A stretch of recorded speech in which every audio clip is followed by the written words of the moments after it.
Thank you. Could we please have roll call? Yes, you may. Councilmember Shacker. Here. Councilmember Perkins. Here. Councilmember Phillips. Here. Councilmember McCafferty. Here. Councilmember Armstrong. Here. Vice Mayor Granillo. Here. Mayor Miller.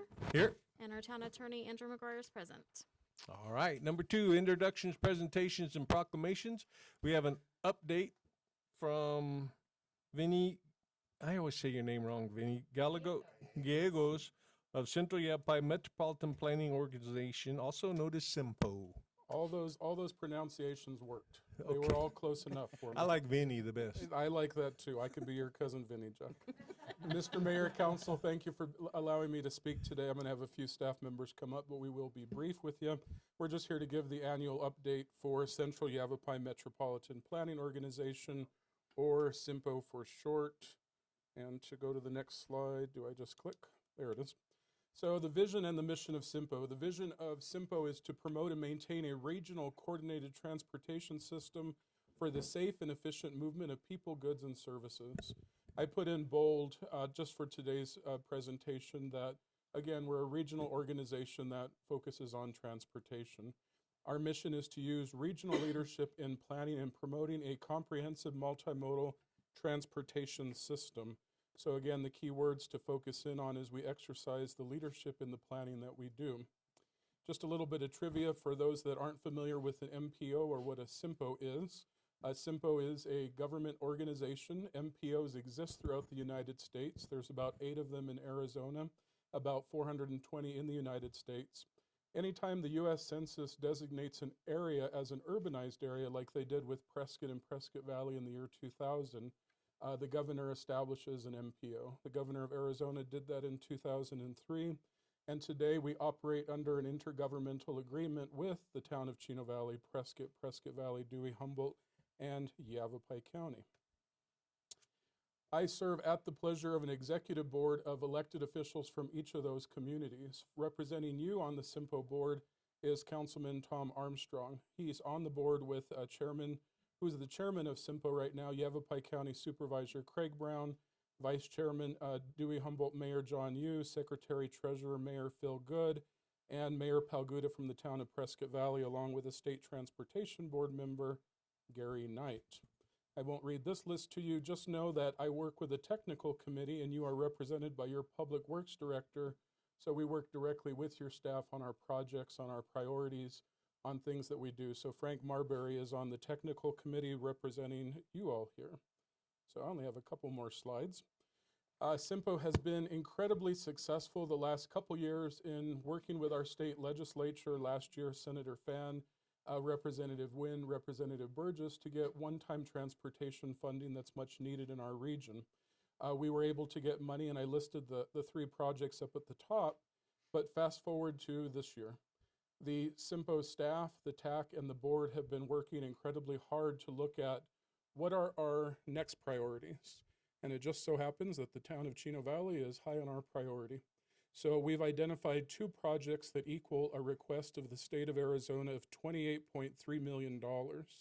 We're going to be asking as rural Arizona and greater Arizona outside of Phoenix and Tucson, we're going to ask for a $300 million investment to rural Arizona for transportation. 28.3 of that would come to the SIMPO region. 18.4 million would come to the town of Chino Valley for improvements on State Route 89. And that improvements, I'll show you on the next slide, and before I go there, the other project, just for everyone knows, is Glassford Hill widening for almost $10 million.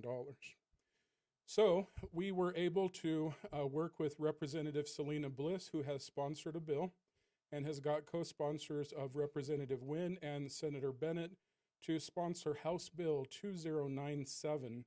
What this will effectively do is provide for this project $18,400,000 to widen State Route 89, excuse me, between roads 3 North and 5 North. It would include a roundabout at 5 North, and it would take that basically 2-lane highway to a 4-lane highway. So much needed for safety and capacity. This has been an effort by SIMPO in the region, as you know, coming from Prescott to here to continue to improve State Route 89. So this is the next segment in that improvement. So as I move on to the next slide, we have great support We have enthusiasm, we have a bill, but I'm preaching to the choir here, it's politics. All sorts of things happen in politics. So I do not take for granted what we have today, but I am hoping with your voices expressing support, and the representatives do want to see some local skin in the game in these projects. So they are asking for a local contribution of around $2 million. So if this is successful, there would need to be that conversation.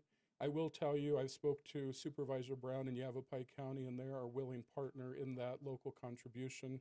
I'm looking to talk with staff and also talk with ADOT as to that contribution, but I do want to put that on staff and mayor and council's radar. If successful, that'll be a follow-up conversation.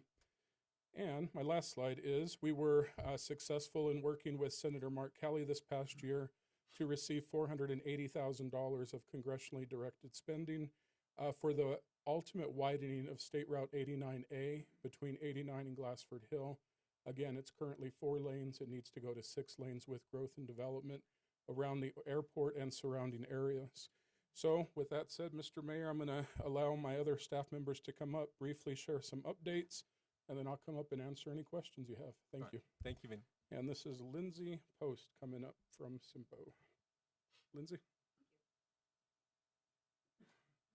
Hi, Mr. Mayor, members of Good evening. council. This is my first time in front of this body, so I just want to thank you for having me. Thank you for your service to your town and for your partnership with Simpo, especially Councilmember Tom Armstrong. I am the project manager of several projects within Simpo, but the 2 I want to highlight for you today are the 2 most visible right now. The first being the State Route 69 Urbanized Master Corridor Plan. As we all know, because we all travel it, it's a tough corridor to travel, especially during rush hour, especially when you want to get to school or work and you're already late. So this is a 15-mile corridor between Prescott and Dewey Humboldt. There's about 45,000 cars a day. That's the latest report through the ADOT system taken in 2021. The purpose of this plan is to deliver recommendations for implementation for improvements on SR 69. Most of us would assume that means widening, and that's the obvious solution, from 4 to 6 lanes. As you know, if you drive there a lot, there already are segments that are 3 lanes. And as you can see in that 4th bullet point, there is a mile in front of Lowe's, I believe that's Frontier Village, that's being widened right now. With a plan in place, you would think the obvious solution is, of course, to widen, but this 4th bullet point kind of captures the reality of our existence in public service. So it took 10 years and $13 million just to get that 1 mile of that section widened. And so that's the reality of what we're dealing with. And that's with constant effort through our part at Simpo and ADOT in the city of Prescott.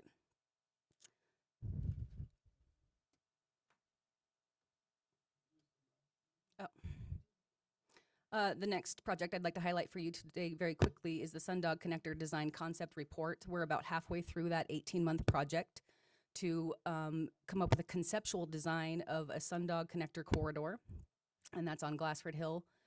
And while this doesn't, of course, it's not in Simpo, in Chino Valley, Frank Marbury, Tom Armstrong offer their expertise and their technical assistance to help us with projects like this. And of course, residents of Chino Valley are end users of these facilities, so it's important that we get input from the members. So as you can see, there's been some commitment already from about 25 years ago starting, and then onward. You can see some commitments, for example, the 2 terminus points that we've all been driving by for years and years that just seem to sit there.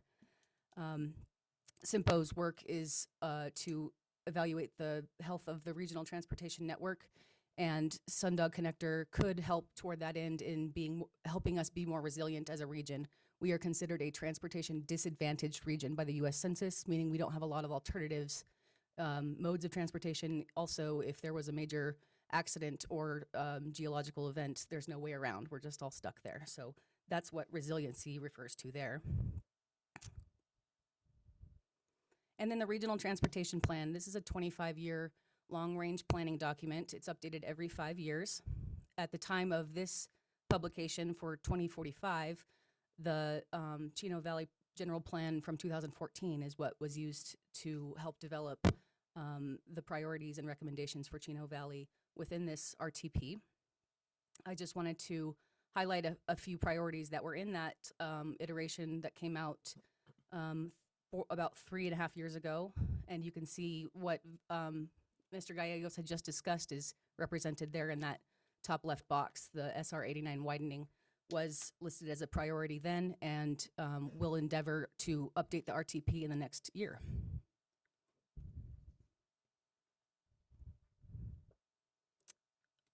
Next up is Brent Stotler. She's going to discuss with you the regional safety plan and a couple more of what she's been working on. So, Brent, come on up.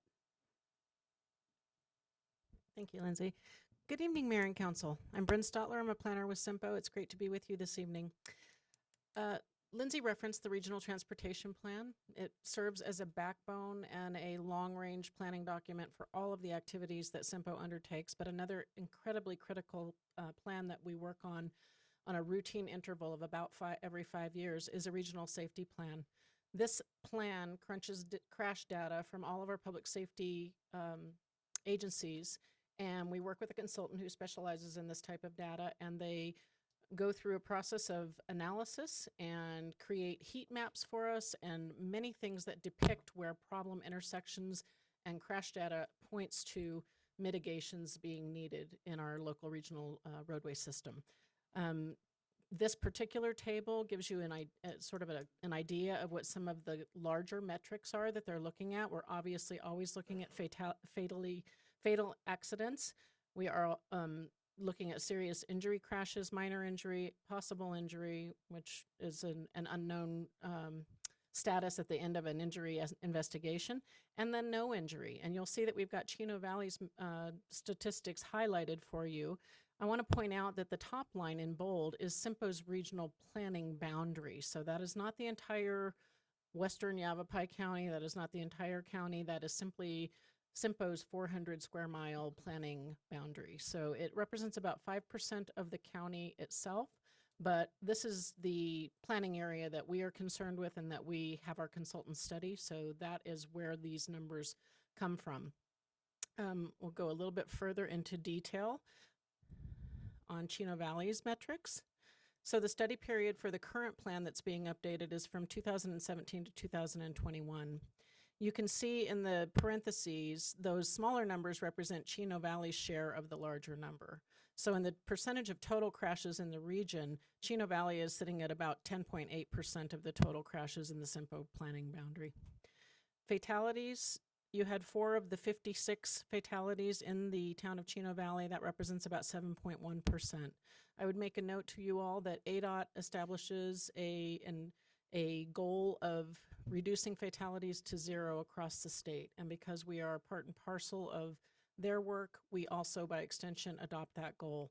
And we work with our public safety officials and your public works departments and road departments to make sure that this safety data is downloaded to each jurisdiction within our planning boundary, and you all have access to that data so that you can focus your traffic planning in the appropriate ways to mitigate crashes in your town. Total serious injury, obviously, 33 of 265. You had about 12.5% of the serious injury crashes. And then a little bit of good news. Of this Chino Valley total, the percentage of crashes with no injury at all was about 73.5. So that's a nice reflection.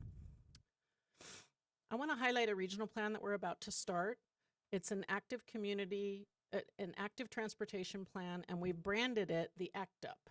That stands for Active Community Transportation Unified Plan. This is a bicycle and pedestrian focused plan, but it will also include some other ways that we get around. For example, in more rural communities like Chino Valley, you might actually see horses going down a roadway or on a soft trail.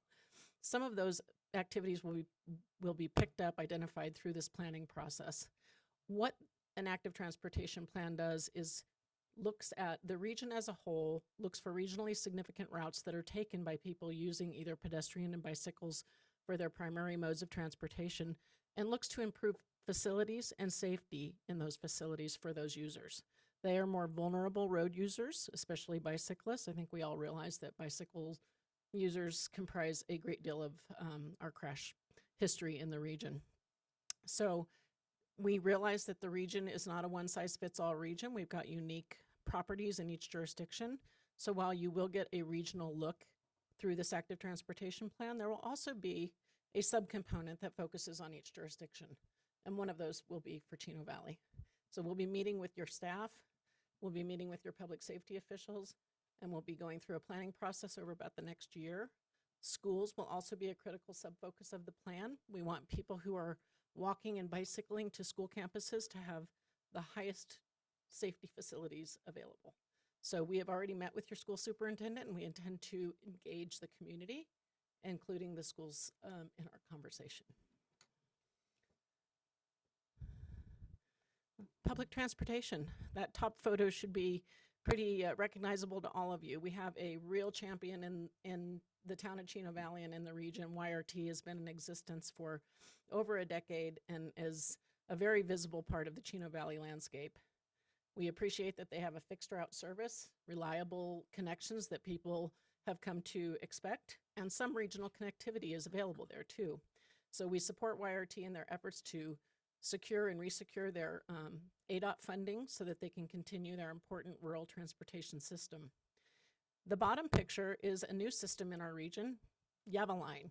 The town of Prescott Valley actually engaged in CARES Act funding, receiving CARES Act funding that was available to the region, and decided to go ahead and launch a microtransit system.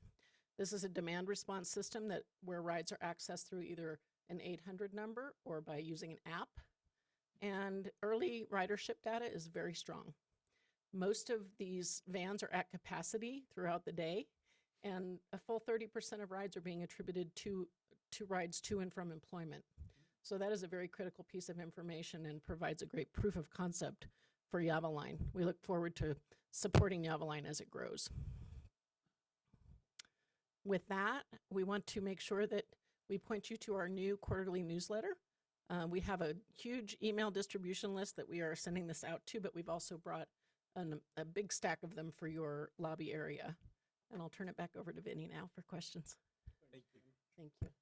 Mr. Mayor and Council, just in closing again, really want to thank Councilman Armstrong for his representation, his advocacy for $18 million to come to the town of Chino Valley for economic development, safety, and capacity. So, Councilman Armstrong, thank you for your leadership on that. Mr. Mayor, Council, yes, well, there was... Vinny, you need to tell him that neither Frank or I gave Lindsay any money on the Sundog, though. No envelopes were passed around, exactly. Mr. Mayor, Council, happy to answer any questions or comments you may have. Any for us. questions over here? Annie? I have one question, actually. Thank you for everything you guys do. So I understand the widening in the roundabout at 5 North, and I understand we only represent inside the town limits of Chino Valley. However, the corridor between Chino and Paulden has been a nightmare. Do you have like a snippet of what's ahead for that? You betcha.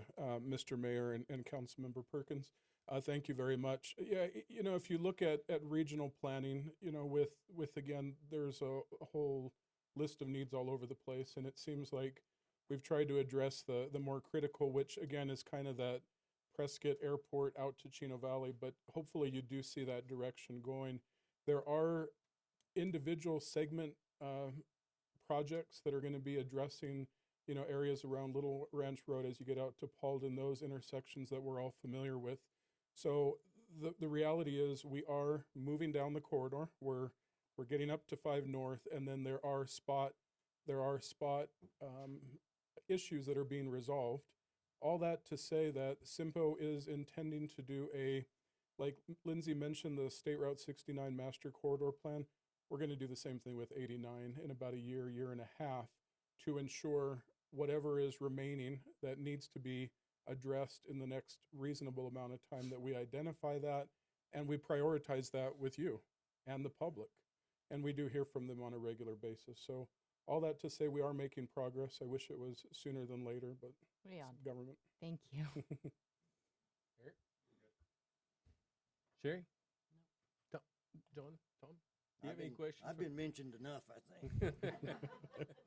Thank you very much, and thank you for what you guys are doing for us in our You're community. welcome. Thank you, Mayor. Thank you, Council. Appreciate it.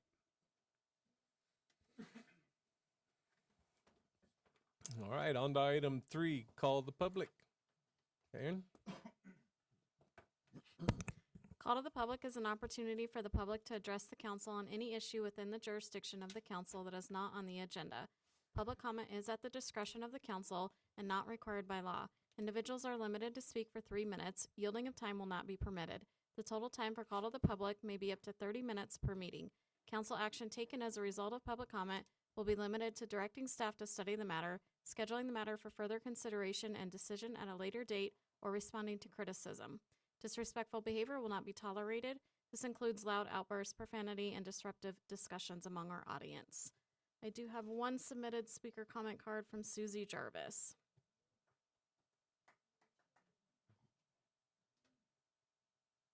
Good evening, everyone. Good evening. It's so nice to be here again. I came a few months ago, Chino Valley Pickleball, and we're ready to take you guys on into a game. Are you ready? So I did print something out for you so you kind of know what we're looking at. And I just want to remind you that we are filling those courts all the time. 37 degrees this morning. I had 17 people out there playing pickleball. Yes. We also have families coming out, which is super exciting. We are giving free lessons. We're hesitant only because we are way overgrown.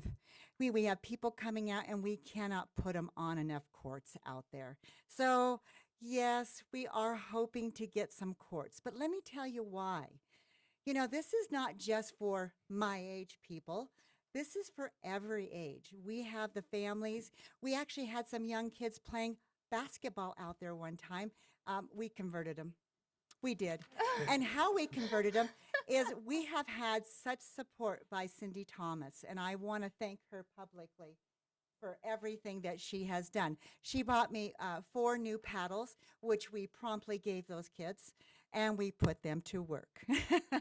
We also explained to them that you play, you have to pick up the balls. So we are just wanted to let you know that this is something that is going to help the town of Chino Valley. This is not just something that's going to help a few seniors out there running around trying to stay healthy, but it's for everybody. And my new board this year, we have so many exciting things planned. So be looking for an invitation to some fall games because we're going to challenge you guys and the police department and the fire department, just to let you know. So it's just, you know, I wanted to really come and tell you today that we're going to keep coming and letting you guys see our smiley faces. You know, we have grown from probably 10 players to 90 players we had last year. 90. There are days that the courts are filled in the morning, there are people playing in the afternoon, and there are people playing in the evening until it gets dark. And we utilize that. And we also want to thank you for allowing us to have those courts out there, getting that equipment, and giving us an area to lock it up, because it is so important that we lock it up, because that's our playtime every day. And so I just wanted to come, and you will see me again. I will be coming out here. And just a little reminder that, you know, when we get those courts, we can do tournaments. That brings also people into Chino, having lunch at Chino, having breakfast at Chino. You know, that's where we want to be. We really want to grow those courts. And I know if you probably have driven by the great courts over in Prescott, but we can do that too. We can do it here. We're an amazing town. I am so blessed to have landed here for the rest of my life and my retirement, and be able to come here and actually talk about what we can do. So I hope you'll get a chance and read all the little things I have here, and be looking for that invitation for the fall, because we are going to challenge you. Thank you very, Thank very you. much. Thank you. That was the only submitted card I had. Okay. I got a bum knee. I'm out already.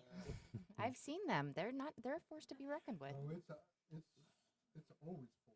Every day. The numbers go down over 65, so just cut me out now. All right. Current event summaries and report. This item is for information only. The mayor, any council member or town manager may present a brief summary or report of current events. If listed below, there may also be a presentation of information requested by the mayor and council, and questions may be answered. No action will be taken.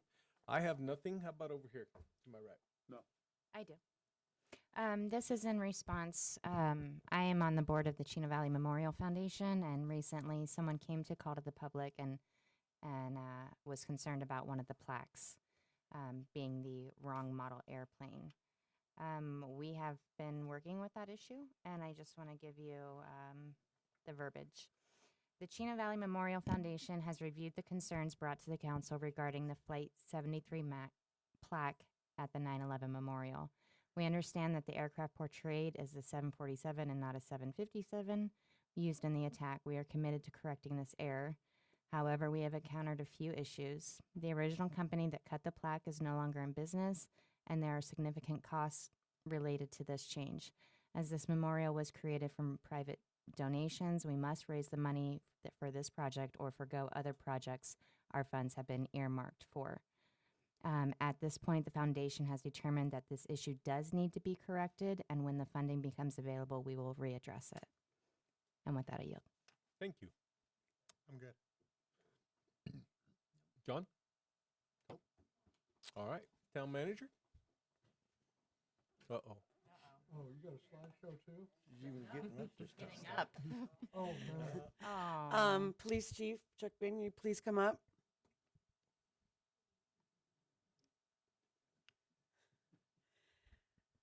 You So got one I- of him smiling. I know. I had the honor, as many of you did, of being present this morning when our police chief was presented ESGR Patriot Award. And let me tell you a little bit about that. ESGR, who are they?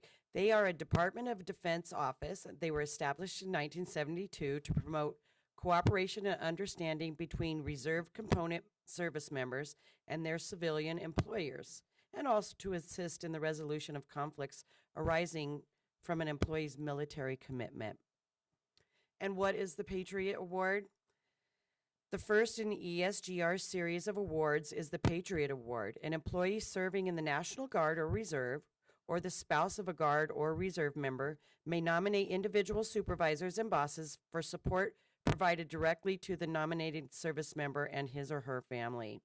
The Patriot Award reflects the efforts made to support citizen warriors through a wide range of measures, including flexible schedules, time off prior to and after deployment, caring for families, and granting leaves of absence if needed. So this morning, Chief Wynn and the Chino Valley Police Department were recognized as a patriotic employer for contributing to national security and protecting liberty and freedom by supporting employee participation in America's National Guard and Reserve Force. The award was presented by the 3 ESGR representatives, Larry Gray, Larry T. Hobbs, and Michael Leonard. Mr. Gary is ESGR's Arizona Military Outreach Coordinator, and Mr. Jacobs is the Arizona Area Chair. And that award actually sits up here before you tonight. In March, Officer Todd Cupp will be deployed for a year, leaving behind his family and employer.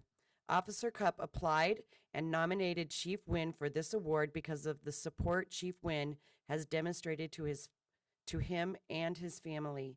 Chief Wynn went above and beyond, supporting not only taking care of employment and benefits details, but also working with his team to assure Officer Cupp's wife and kids are taken care of and checked on while Officer Cupp is deployed. ESGR also presented the Chino Valley Police Department with the Department of Defense official statement of support for the Guard and Reserve for prominent display. This certificate is signed by Chief Wynn, the Secretary of Defense, and the ESGR's National Chair. His frame certificate states that the Town of Chino Valley Police Department recognizes the Guard and Reserve are essential to the strength of our nation and well-being of our communities, and that CVPD joins with other employers in the pledge their support in 4 vital areas, including we will continually recognize and support our country's service members and their families in times of peace, in crisis, and in war. And I tell you, I'm so proud to be on a team with a police chief that is so supportive of his team, and I just wanted to recognize him for his efforts tonight.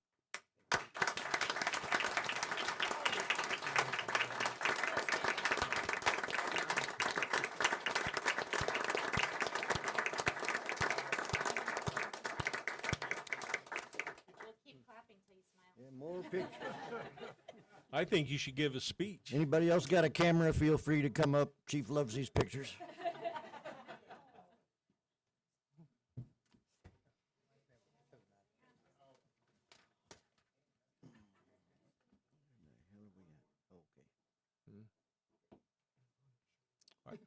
Thank you. And thank you, Chief, for supporting Officer Cup, and thank him for his service. All right, is that it? Consent agenda. All those items listed below are considered to be routine and may be enacted by one motion. Any council member may request to remove an item from the consent agenda to be considered and discussed separately. Is there anything anybody like to remove from my right side? No. My left? I'll entertain a motion. I'll make a motion that we accept the consent agenda item as A, B, and C is listed on the agenda. Motion made, second. Second. Motion made and seconded. All in favor? Aye. Any opposed? Motion carries. Action items. Council may vote to recess the public hearing and hold an executive session on any item on this agenda pursuant to ARS 338-431.03A3 for the purpose of discussion or consultation for legal advice with the town attorney. Executive sessions are not open to the public and no action may be taken in executive session.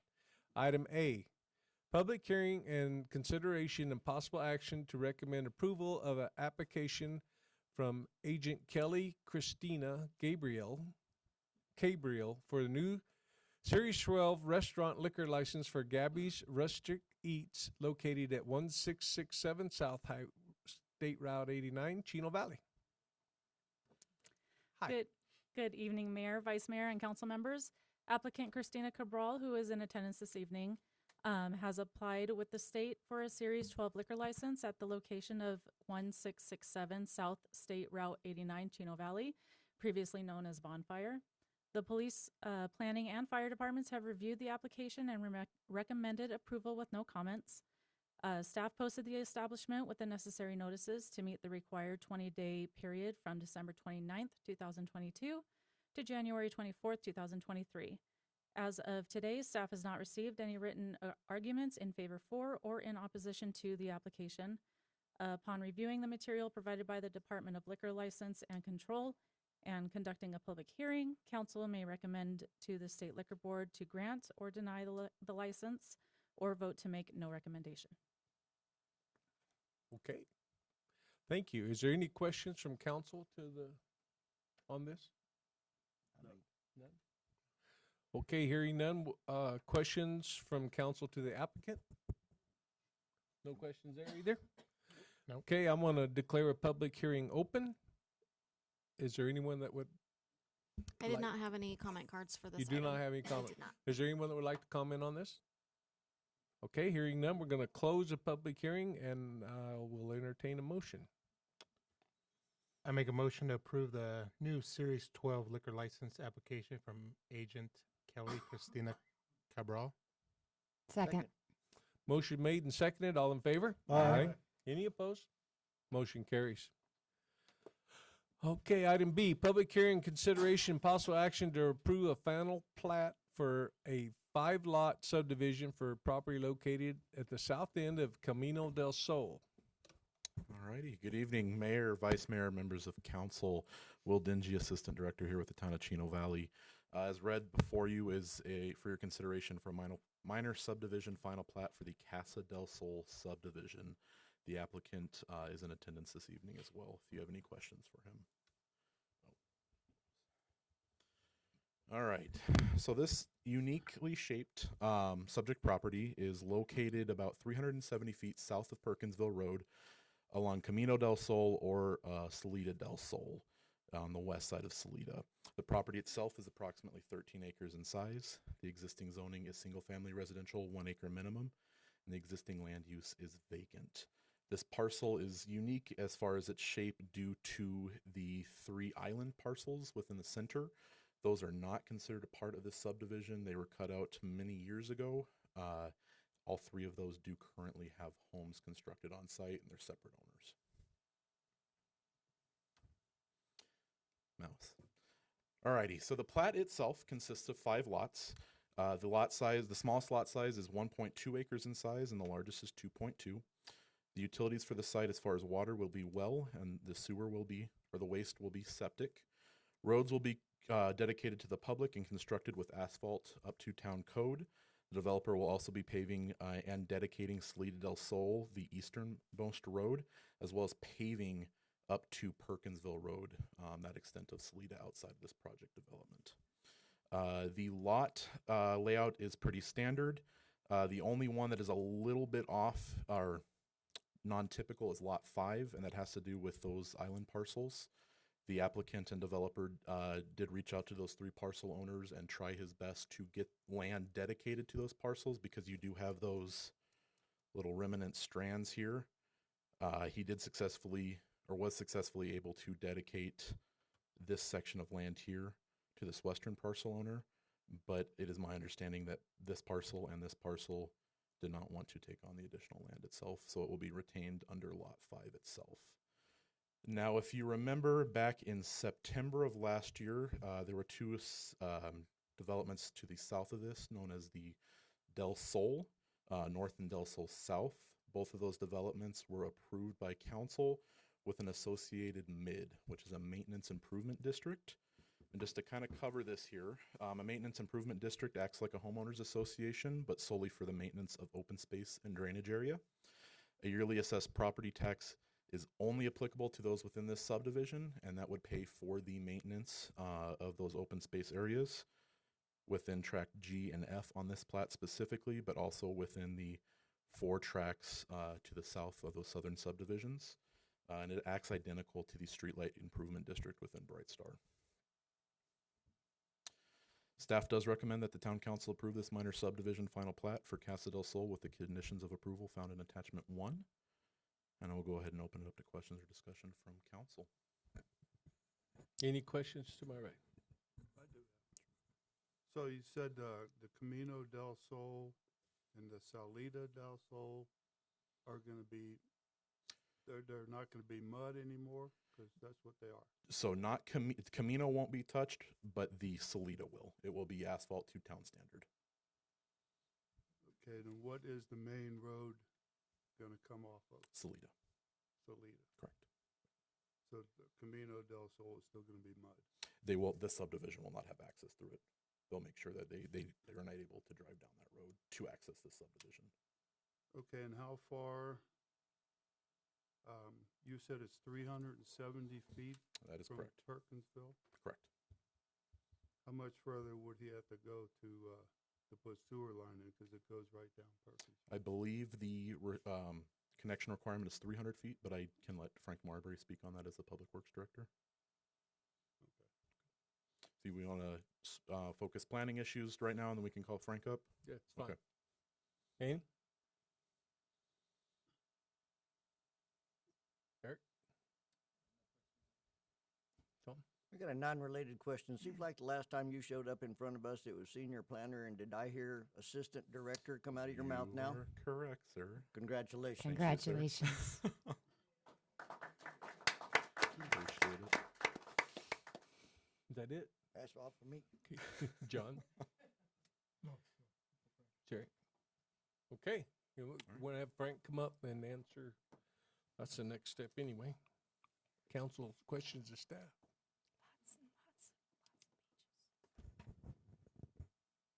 Thank you, Mayor and Council. Frank Marbury, assistant to Will. So I say that he's doing a great job. So questions to confirm what Will said. The reason staff didn't recommend or require water and sewer connections is because indeed the current code set by council is when subdivisions fall within 300 feet of the nearest property line, they need to extend water and sewer, and this one was 370 feet, so it is farther than that 300-foot rule. We couldn't get another 70 feet. That was discussed to a great deal, so as a staff member, I will say that the code says 300 feet, so if it's 301, I'm going to say that the code says 300 feet because that's an ordinance set by council that I follow as a staff member. Thank you. Any other questions for Frank? Do we have the fiscal ability to put the town 70 feet in and then he'd be within 300? That would be a council decision. What would a ballpark cost? Just ballpark. To extend the 370 feet is about $200,000 for water and sewer, Okay. So give or take. we extended our line 70 feet. Mm-hmm. What would that cost us to extend that 70 feet ballpark? Well, it's theoretical because as it lays now, it's farther than the 300 feet, but it's about the Peavine water line we did was about $300 a foot, so 50,000. I'm doing rough numbers, but I mean, we would have to get I would rather get an engineer cost estimate if you wanted No, something. no, no. like that, I just so. broadly is good enough. And should, let's just say hypothetically that were the case, would that extension and plus this, would it play into our master plan potentially down the road? Would this benefit the town long-term in terms of sewer collection? Not just these 5 lots, but others. It could. There's but most of the lots there are on well and septic already without mandatory connections. But if it extends all the way down to 2 North at some point, it would be another, for water, a loop connection. But I don't have that data in front of me as far as that cost goes. Sewer, you would max out at the top of the hill, so it wouldn't go all the way to 2 North. I understand the rule. I get it. It's not you. I understand it. But it is very frustrating because every single opportunity we have to hook in the sewer, which is the most part, the biggest factor we can directly contribute to reduce, to recharging, we find a reason why we can't. And it gets very frustrating. And that's, yeah. And it's not your fault. And I understand that. No, and that's why I alluded to some of the prior study sessions when the utility code was rewritten, that the question of the distance came up several times. And it was a question that I don't want to speak for council, but it was a big point of concern about where do you stop? So it's always a hard question. I've worked in multiple jurisdictions where we've gone anywhere from 0 to 500 feet. And depending on the jurisdiction, that usually changes. So it's a hard question to answer and always will be because there's always going to be that one development just beyond that limit. 506 inches. So Can we stop the background chatter? I couldn't hear you. Oh, that's why. There's a lot of background noise in the audience. Oh. Where's the attachment for the conditions? I'm trying to find it. What page number is it on? Should have been attachment 1, I believe. Yeah. I apologize. Can we pull up? Yeah. Yeah. Well, while we're looking at that, I will add that this has gone through the technical review process and all the civil documents and plans have been approved by staff as to meeting code. As far as drainage in the streets and everything like that. As far as the conditions themselves, 1 and 2 are boilerplate that are seen on almost every item that we do present. 3 is the only one that is different, and it's that permits shall not be issued until the maintenance improvement district has been recorded with the county. Thank you.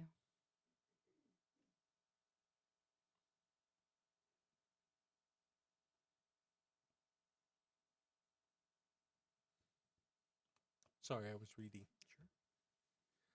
All right. Any more questions for either Will or Frank? No. Thank you, gentlemen. Any questions for the applicant, or would the applicant like to make a statement? Any questions for the applicant? I have a question. Okay, for the applicant? Yeah. Okay, can you please come up, sir?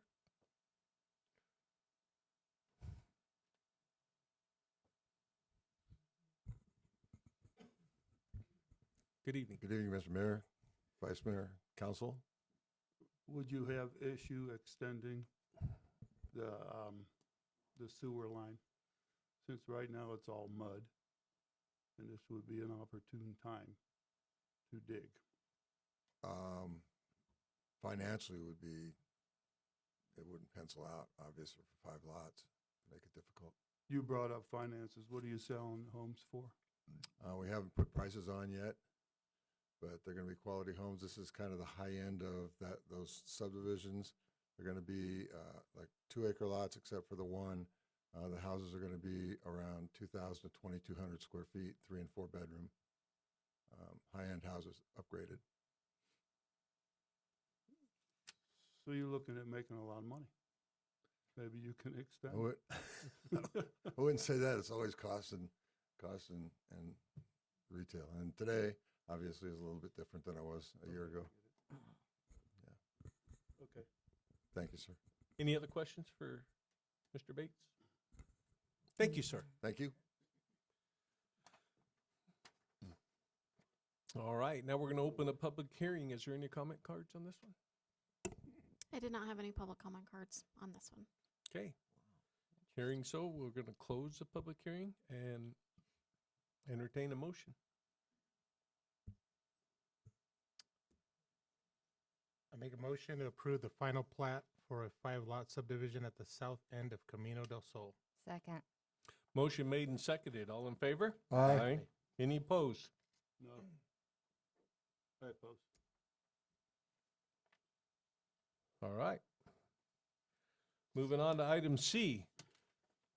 Public hearing consideration and discussion on ordinance 2023-931 to rezone approximately 20 acres of land from agriculture residential 5-acre AR5 to single-family residential 1-acre SR1. Good evening again, Mayor, Vice Mayor, members of council. As read, this is a requested rezone from AR5 to SR1 with the intention to develop a subdivision named Homestead. The applicant is in attendance this evening. The subject property is approximately 20 acres in size and located at the northeast intersection of West Road 3 South and South Road 1 West. To the north of this property, one parcel away, is the existing slaughterhouse that is on South Road 1 West. This is west of State Route 89 if you travel down West Road 2 South. It is important to note that the town boundary, actually I think we do have it here. So the town boundary, this straddles the county, town of Chino Valley limits. County is west of South 1 West, and then anything here that's colored in is considered town limits. The subject property is currently AR5, and that requested zoning of SR1 was determined by staff to be in conformance. General land use map for this area is medium density residential 2 acres or less. So that requested zoning district of SR1 is in conformance with the town's general land use map. Even though this isn't a final plat or any plat of sorts, we're just talking zoning entitlements tonight. It is important to present what the conceptual plan that the applicant has put together. It is for a 15-lot subdivision. All of them will be roughly 1 acre in size or greater. They will have a drainage tract that does transverse south to north. They will be providing extra or the required dedication along South 1 West as well as West Road 3 South. And then the properties are proposed to be on well and septic. So staff did receive 2 letters of opposition throughout this whole process. Both were from the same gentleman, James Cracker, and I apologize if I said your last name wrong. One was submitted for the Planning and Zoning Commission, and the other one was for Town Council itself. This did go before the Planning and Zoning Commission at the beginning of the month, and the Planning and Zoning Commission forwarded to Town Council a recommendation of denial for this project. So with that, I will open it up for questions or discussion from council. Any questions to my left? Can you go back a couple slides? Sure. Which one are you looking for? The zoning ones for the, right there. Thank you.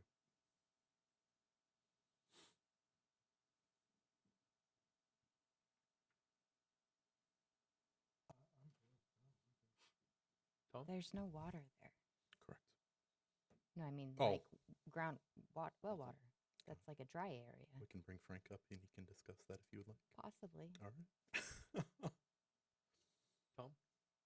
That AR5 to SR1 is complicated at the least. Not sure I want to see that because everything pretty much east and south of him is AR5 at least. I did drive by the property today and looked at the size of the lots and where the houses were situated. I'm not sure I can go to SR1 on that piece of property. Okay. You have a question for Will? Up.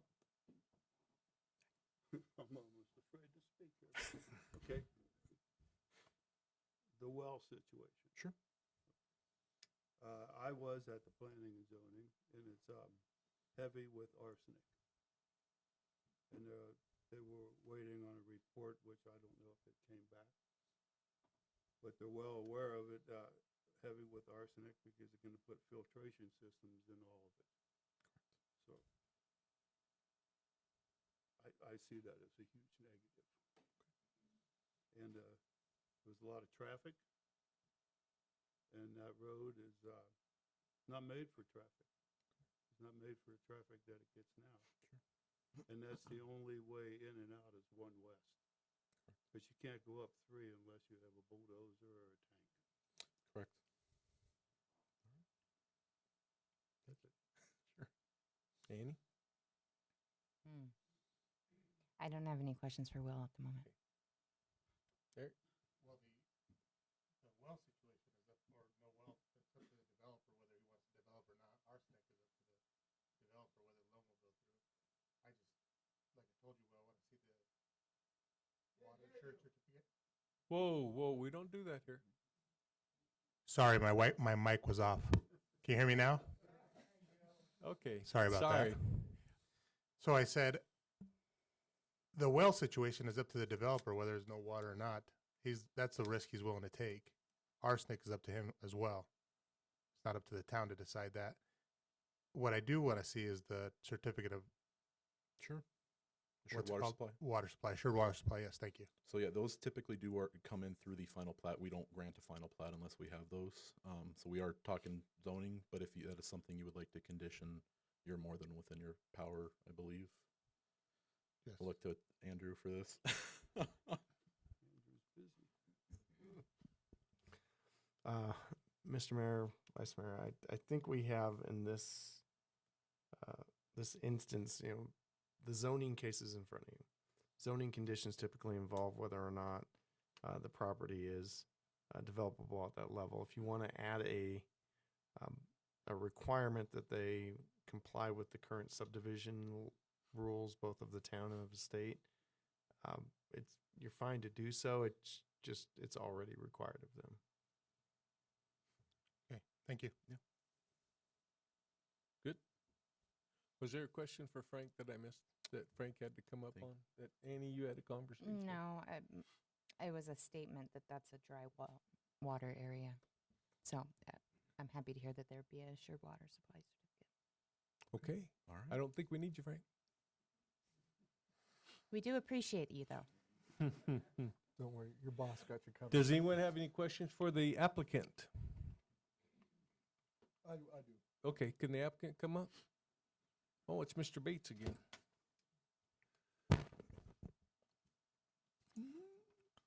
Mr. Mayor, Council, Jay Bates, Right Homes. Yes, sir. Would you be willing, when we get down to the final plat, should this get approved tonight on the zoning, to maybe do an HOA or CCNR to ensure the preservation of that neighborhood?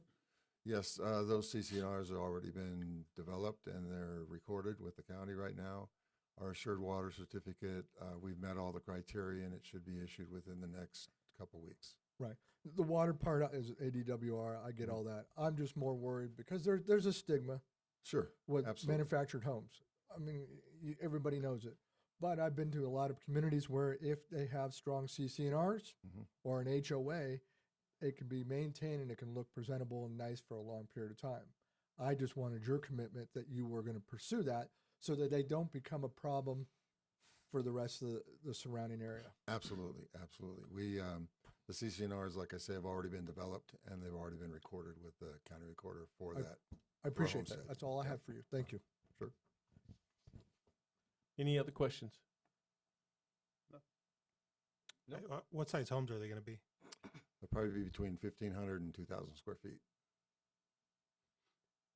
They'll all, we do front porches, typically 12 by 18. We do patios on the back, typically 15 by 25 on all of our homes. We do driveways in. We typically put either driveway rock or something around the whole house. So when the people in the wintertime, they can walk around their whole house and not have to drag mud into the house, things like that. That's our standard practice. I'm good. All right. Thank you, sir. Thank you. Okay, we're gonna declare a public hearing open. I do have comment cards on this one. Okay. We'll start with Brad McGee.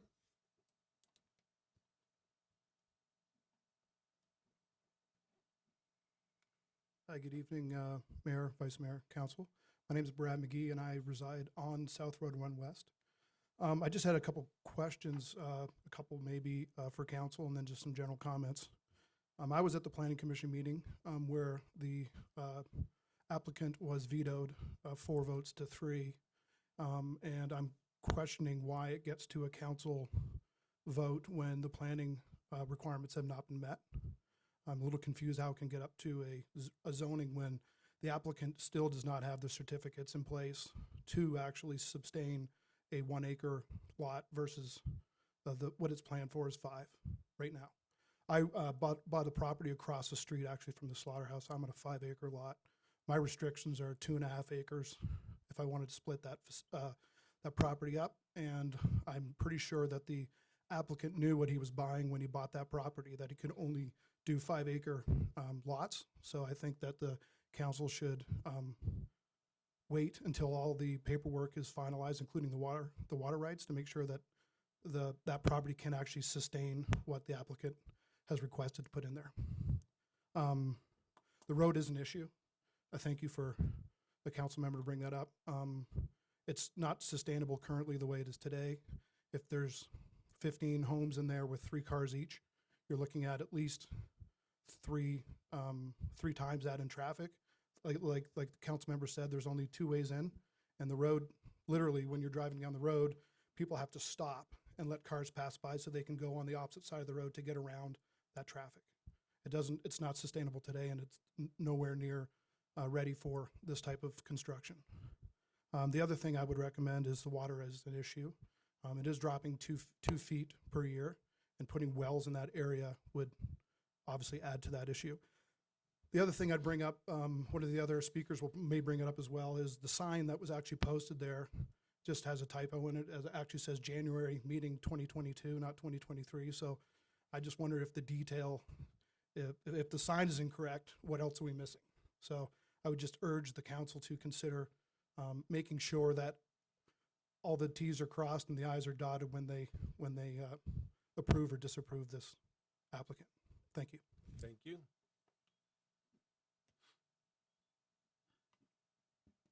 Next, I have Susie Bailey.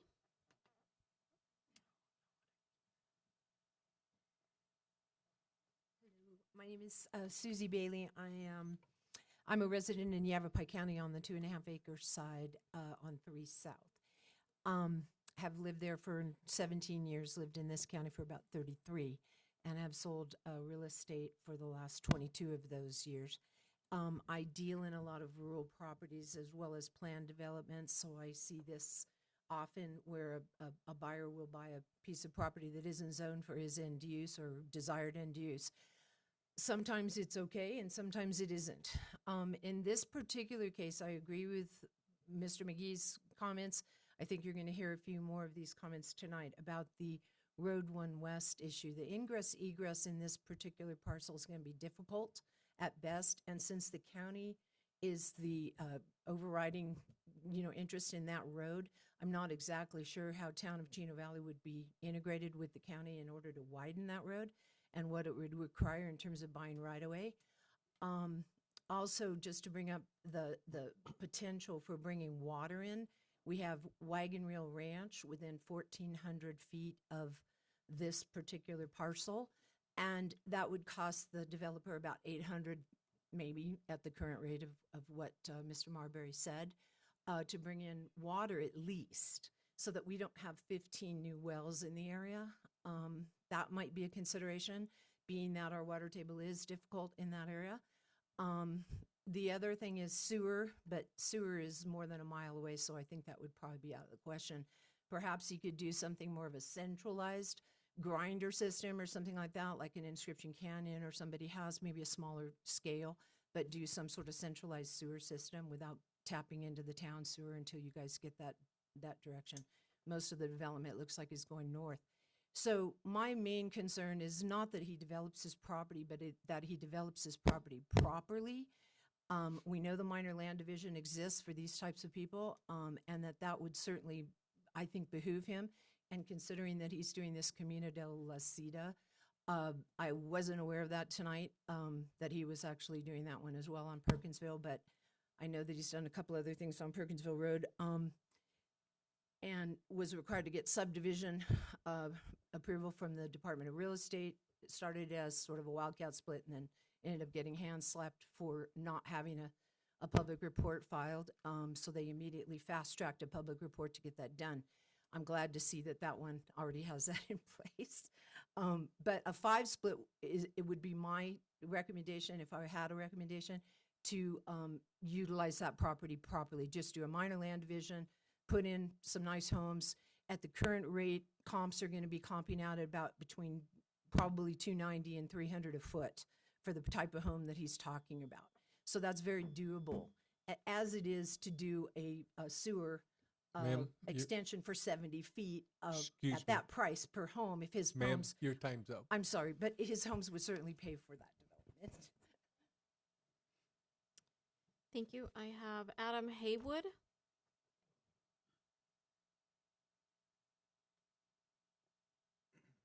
Mayor, Vice Mayor, Council. I just wanted to talk and speak to the nature of the 1 acre homes. If you could pull up one of those exterior pictures. I brought some pictures loaded, and I know that this is something that we're all familiar with. Here's essentially a picture of what we're trying to do. This is one of the houses sitting on a 1 acre parcel. It came into question a lot with the density, or are we trying to cram stuff in here? And when we picked for 1 acre zoning, we were really trying to maintain with the rural characteristic feel of Chino Valley. We weren't wanting to cram into a half acre, wanting to really stuff things in. So this is a good example. This is going on out in Dewey. So there is a little, this is more sparse, not as much grass, but kind of is the characteristic feel of what would be going on there with a nice paved road coming in. As far as the water, we're confident in the state statutes that the state sets the rules for that, and make us jump through all kinds of hoops, and that if we're able to meet the laws regarding that situation, that satisfies that all the people in the community and all the people in the local area off of that local piece of the aquifer are protected by what we're doing, and that we're not gonna, and that our efforts in this subdivision aren't gonna put people out. If you could put up the picture of the interior. Mobile homes do have a huge stigma about them, but this right here is a good example of the types of, the interior of the types of homes that they're trying to do. It's come a long way. It's come to where when you think trailer park or think mobile home, what that actually plays out with now is a lot different. The construction is a lot more robust. The interiors are much more nice. I know this is pretty far ahead of our zoning discussion right now, but it is good to keep in mind that this is the type of thing that they're going for, and also that the town has laid down significant requirements as far as the dedication of land, the improvement of this edge of Road 1 West, taking into account drainage, and that this subdivision and community will it'll improve. Yes, it will create more density in this area, but it will improve the surrounding areas as far as what we're legally allowed to do along Road 1 West, dedicating more land to the town, and then dedicating that south road along our boundary. Cool. Thank you, everybody. Thank you. Thank you. I like Next, that I sink. have Larry Yentes. Okay. Ken Kronvold? Kronvold? Thank you. Council, Mayor, I'm a resident of Chino Valley, been here for 19 years. I moved from Prescott with the purpose of getting out of the city and into a rural area. I voted for you 2 elections ago. I voted for 3 of the council members, all for the same reason. You've mentioned rural and water. I just want you to stand up for what you said. I was at a meeting with Mr. Bates. Those homes that he's planning to put in, he said the starting price was going to be about $350,000. 15 wells, all with specialized arsenic protection programs. And that just doesn't seem rural to me. I want to thank you all. Thank you. Thank you. And next we have Lee Yarbrough.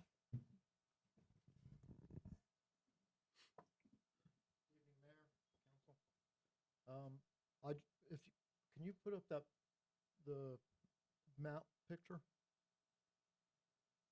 My only real concern is the roadway, Road 1 West.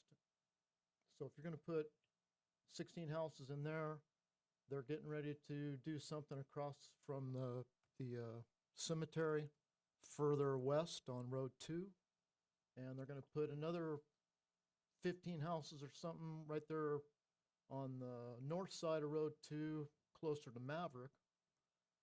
So that's going to be, what, 45 houses with at least 2 cars each. That's 90 cars going up and down those roads every day. Those roads are, Road 1 West is falling apart. I don't know if you guys ever drive down Road 1 West. I do every day. It's a mess. So if you're going to add that many more cars to that roadway, it's bad enough already. So when we met at the thing, they said it's going to cost, how much was it? How many millions per mile to redo the roads, you said? You don't remember? Okay. It was a lot of money. So anyway, my thing is the roadways. Thank you.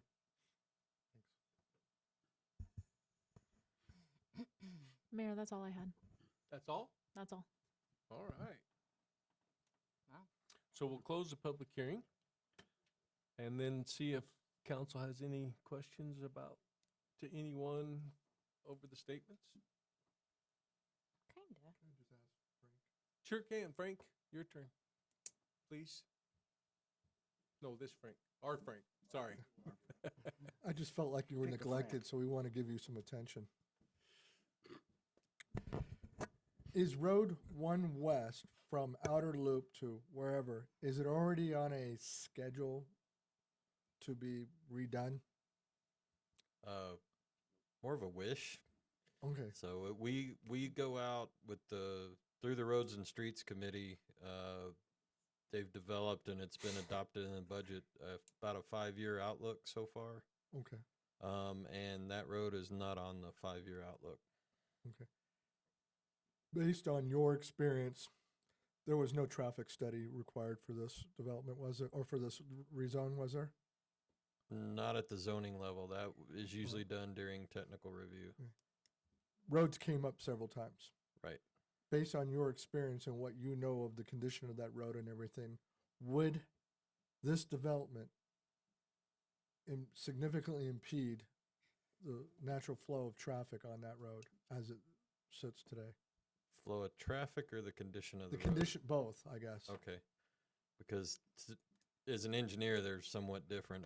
The traffic levels for 15 lots, we go off trips per day. The average home is generally about 10 trips per day. So that's between cars coming and going, deliveries, school buses, garbage trucks, that sort of thing. So in our manuals, when we generate traffic, for a single family home, apartments are different. So, but traffic on 1 West is not that high for a 2-lane road. but it would add approximately 10 trips per day per home. Anytime you add a home, you're adding about 10 more trips per day on the adjacent roadways. And as far as condition goes, the biggest factor with our road conditions is the fact that they're, and I believe 1 West is one of those roads too, chip seal over existing dirt with no structure. So it's basically trying to keep the dust down and the water out, and they're old, and it's expensive to replace them. I can answer the question about cost. Right now for reconstructing roads, we're running, for a 2-lane roadway with no curb and gutter, we're running about $1 million a mile. And that's the cost. So we're just, as every council member knows, we're way behind on our road conditions, and as much money as you can throw at them, I can find a place to sink it. on So any the of these bottom line, roads. in your opinion, based on your experience, does this project pose, as presented, a concern for the road? That's a hard question to answer because the roads are I know already you're an in engineer. It's got to be bad exact. condition. I got it. So, but any added traffic will speed up the degradation of the road. But considering the number of lots in the neighborhood subdivision, it's not a huge subdivision, but anytime you add traffic, it's going to speed up how much the road deteriorates. We're working on a pavement management program for the town. That would help give me more of a objective opinion of what would happen in cases like that. Say if we could repave the road, how long it would last, and added traffic numbers and that sort of thing. We're just not at that level of sophistication yet. Thank you. Frank, one question real quick. The zoning directly to the north of the subject property, what is that? Wagon wheel? That's Will question. I think it's Oh, the okay. crosshatched area she's talking about. It is a remnant zoning left over from the good old days. It's considered multifamily residential mobile home park. Thank you. You're welcome. Will, you want to stay here? Sure. Anything else for Frank? Thank you, Frank. Well, I understand that this is a zoning request to change this from AR5 to SR1. My question is if we rezone this, if we approve this tonight, and say they don't get their assured water supply, or they don't get whatever else is needed from the state or the county, what happens to this zoning? Does it revert back, or does it stay whatever it's changed to? As it's written, it would stay. I'm going to look to Andrew again as far as what we can condition if other aspects fail. Mr. Mayor, members of the council, the zoning is in place until you all remove it via the same process you put it in place. Is there a stipulation that you can approve it with, with successful acquisition of a assured water supply? And Well, let me break that in two pieces. The law currently requires you to have assured water supply in order to get the subdivision. So they wouldn't be able to move forward with the subdivision without that. In terms of a stipulation that dealt with if they don't achieve that by a certain date, then a reversion back, the reversion would still be subject to going back through the whole process. The council would initiate it, it would go to P&Z and come back to you all to do so. So if you're looking to time condition it, that's the way you would do it. It would just be subject to the same process. It would never automatically revert. Okay. Would that be like a sunset clause? If they don't effectuate the change within a certain amount of time, sunset clause would go back to its original zoning? No, he said it has to come back through council. Because it seems like we've done it on commercial. We put the language in there when we said from commercial heavy to commercial light or back and forth. And I've read it, and we voted on it before. It still took council action to remove it. Okay. Yeah. One last one. Sure. The road condition, is there any conditions that can be implied to repair the road to take for the say Perkinsville 44 where they redid the road there? Sure. in front of their subdivision. So they'll be held to that same standard. They'll be required for half-width improvements similar to Perkinsville. But it'd probably only be in front of the property. That is correct. How many feet in front of the property? Whatever their boundary is. I don't know if I can zoom in on this here. Oop. I real zoomed. Did I lose it? It's Yeah. your assistant. Yes, there. please, Frank, while I try to work this. BFFs. Of course, the engineer is going to qualify the statement, but typically with road improvements, we only require widening the additional amount. As far as replacing the existing lane that's there now, I haven't seen that here to date. It doesn't mean it can't be done if it's legally feasible, but I just wanted to put that out there now that the typical requirements would be widened in addition to the existing pavement. If the existing pavement's not 24 feet wide, in this case, we had asked to widen out to 24 feet and the 40 foot of right of way from center line. I saw New Street up there. Can we go back to that? And Don't get my hopes up. New Street right Yeah, there. New Street What will is be that? internal. Okay. We're looking at, it'll be the distance from the northern property line to the southern property line. I unfortunately do not have a number specific to that at this point. Okay, anything else? Well, yeah, kind of. Well, I don't have questions more. I don't have questions. Okay. I did conversation. Thank you, feller. Okay, go ahead. Okay, so this is a zoning issue. And the zoning, could you move back to, thank you, read my mind. The zoning to the north is single-family residential, 1 acre minimum. Mm-hmm. Specifically addressing the zoning, it is in alignment with the the neighboring properties. The properties to the west, I understand, are in county. Are they AR5 or do we know what they are? We don't know. Probably 2 acre.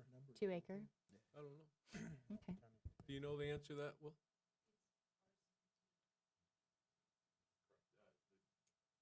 County zoning district for those lots would be RCU 2A, different standard completely from what Chino Valley has.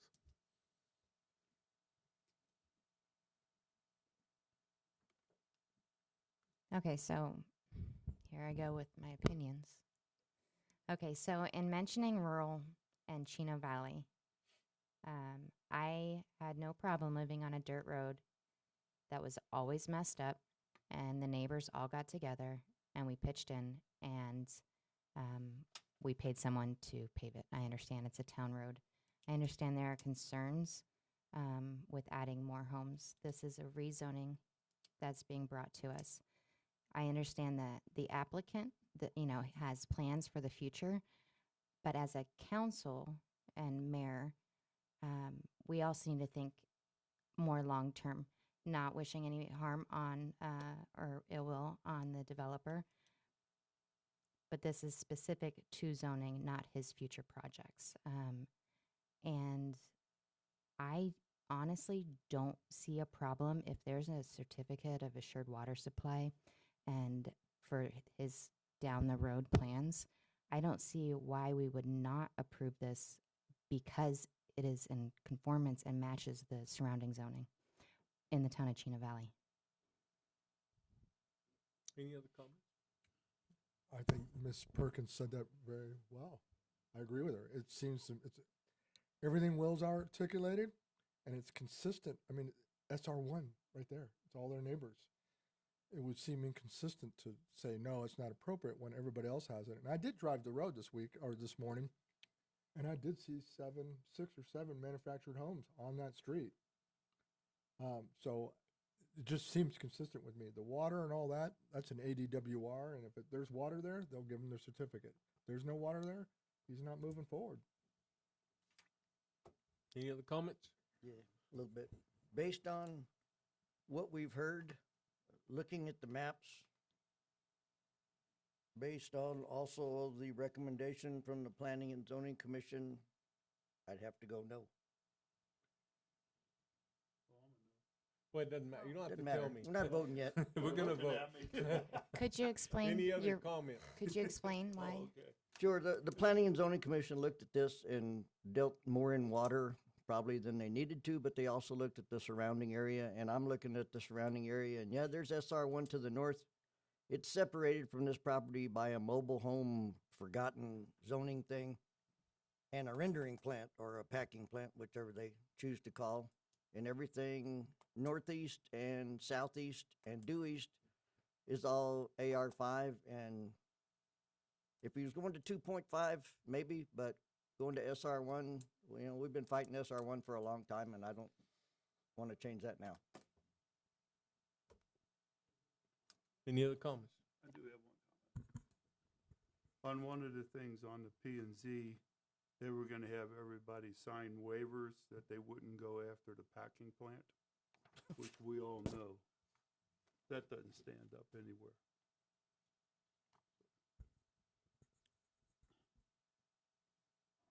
The owner of the property south and east of this, were they in attendance with neighborhood meetings? Do we know?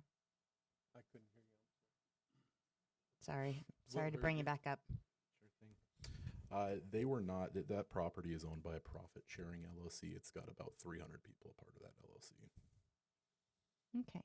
So just let that, could you repeat that one more time? Yes, the ownership of that parcel, that large acreage to the east and to the south is owned by a profit sharing LLC. So it consists of about 300 individuals. Thank you. Thank you. You're welcome. So be careful what you wish for. Okay. We're all done? Let's entertain a motion.